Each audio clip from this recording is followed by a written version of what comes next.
चलिए आज हम लोग प्रेजेंट कॉन्टिन्यूअस टेंस के इंट्रोगेटिव सेंटेंस के बारे में पढ़ते हैं। इंट्रोगेटिव सेंटेंस मतलब प्रश्नवाचक वाक्य। ऐसे वाक्य जिनमें हमें प्रश्नवाचक शब्द देखने को मिलते हैं उन्हें हम इंट्रोगेटिव सेंटेंस कहते हैं। इंट्रोगेटिव सेंटेंस भी दो तरह के होते हैं। पहला जब हमें प्रश्नवाचक शब्द सेंटेंस के शुरू में देखने को मिलता है, और दूसरा जब हमें इंट्रोगेटिव वर्ड सेंटेंस के बीच में देखने को मिलता है। तो चलिए हम पहला पढ़ते हैं कि जब प्रश्नवाचक शब्द वाक्य के शुरू में आए तब हमें इसको कैसे लिखें। तो जब प्रश्नवाचक शब्द वाक्य के शुरू में आता है तो सबसे पहले हम हेल्पिंग वर्ब को लिखते हैं, उसके बाद सब्जेक्ट को लिखते हैं। हेल्पिंग वर्ब सब्जेक्ट के अकॉर्डिंग आता है। यदि हम लोग का सब्जेक्ट जो है वो सिंगुलर रहेगा तो हेल्पिंग वर्ब इज आएगा। अगर सब्जेक्ट आई रहेगा तो हेल्पिंग वर्ब एम। अगर सब्जेक्ट प्लूरल रहेगा तो हेल्पिंग वर्ब आर का यूज करेंगे। अब इसका फॉर्मूला क्या है बनाने का, चलिए इसको देखें। तो हेल्पिंग वर्ब सबसे पहले हेल्पिंग वर्ब कौन कौन से इज एम आर में से कोई एक plus subject according to subject ये आएगा, plus main verb plus ING plus object. जो हमारा मेन वर्ब रहेगा उसमें हम आईएनजी ऐड कर देंगे और लास्ट में क्वेश्चन मार्क। चलिए अब इसके उदाहरण को देखें।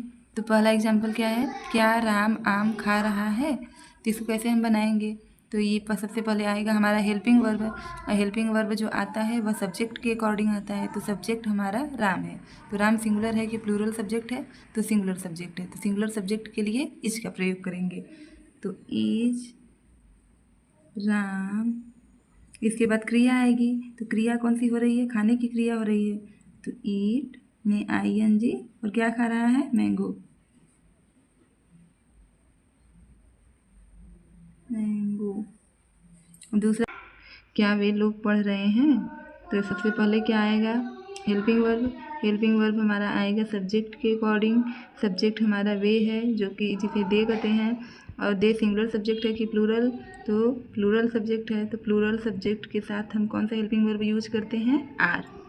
तो सबसे पहले हम आर लिखेंगे, फिर सब्जेक्ट, फिर उसके बाद क्रिया लिखेंगे। पढ़ने का काम हो रहा है तो रीड में आईएनजी में क्वेश्चन मार्क। फिर क्या हुआ, क्या मैं बाजार जा रहा हूँ। तो सबसे पहले आएगा हमारा helping verb according to subject. Subject हमारा मैं है, तो मैं के साथ हमेशा हम एम का यूज करते हैं। तो एम आई, क्रिया हमारी जाने का काम हो रहा है तो गो में ING, to market question mark. तुम नहीं, क्या तुम खेल रहे हो। तो हमारा पर सबसे पहले आएगा हेल्पिंग वर्ब और हमारा सब्जेक्ट तुम है, तो इसके अकॉर्डिंग हमारा हेल्पिंग वर्ब क्या होगा, आर। You playing.